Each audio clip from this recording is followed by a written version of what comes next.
It's day 339. of the 29th year and beyond. Well, this past weekend, we were at my mom's house and we were cleaning out the garage. Okay. And that's where my dad tends to keep or has kept all his stuff. Tools and Yeah. yeah, all kinds of stuff. Yeah, just All kinds of stuff. unbelievable.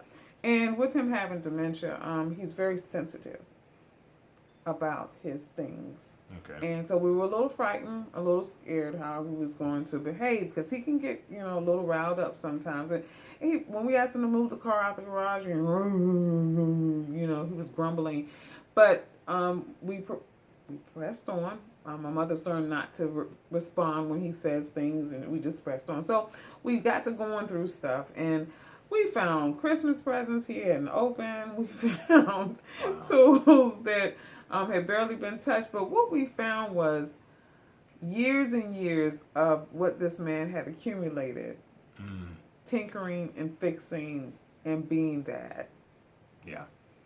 And it's amazing at how much stuff one accumulates over the years and unbeknownst to you, because I guarantee you, if you've been living where you've been living for 10 years, 20 years, try to move.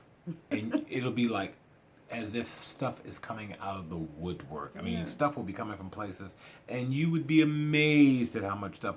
So, when you talk about your dad, my goodness, he's what, 90? 90, be 91 this year. And so the years of accumulating all kinds of wonderful things that were very necessary, that was, that served him well. And then, as he's gotten more seasoned in his years, not needing all of that stuff anymore. He said, "Get rid of it." That's what he said. Get rid of all of it. That's He what said that? Yes, that's what he said. I'm Wow. like, yeah. That's what you're saying today. Let me get rid of it tomorrow. And you'll probably have my head. But what I want to talk about was just that. What you accumulate over the years, and it didn't. The value we didn't see the value, and when we looked in the mass of junk that would appear to be junk to us, but when we started going through it, piece by piece, Wow. the value started to come back. Oh, Jesus. Yep. Because the things that he was able to do, the things he was able to repair, the things he was able, all of those, every experience has memories, and the memories have the emotions attached to them. That's why you can think about a situation or a circumstance or a person or a place and have those emotions come flooding right back. Somebody else's what we saw as junk. He saw as his gold.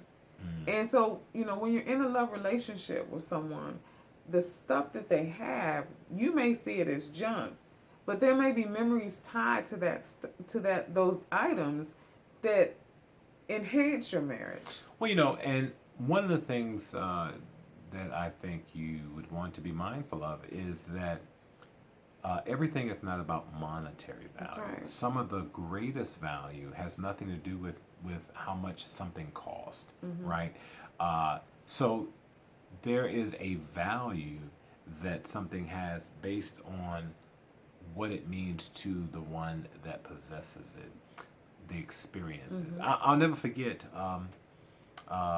I really enjoyed the show Frasier, and the father lived with Frasier, and that chair, that recliner, it was hideous. that. It was soiled, but it was his favorite chair, and it repulsed Frasier. Yes. And he decided to get a new chair for his that father, episode. thinking that it was a great thing, but his father said, "You can't replace the memories with this new chair." The World Series that was won when he was watching it, when he got the notice that his wife was pregnant. I mean, all of these things that were attached to the this chair, chair. yeah. So the sentimental value was just immense. And all Frazier saw was an eyesore. Yeah. And so, then he began to understand the value that it has, because he was like, you can't bring back all of that in this new chair. And so you want to be mindful of what people value and why they value what they value. And if it's important to them, it should be important to you. Yeah. So before you go around throwing out your spouses or saying that's just junk or whatever, Ask them about the sentimental value that it holds for them.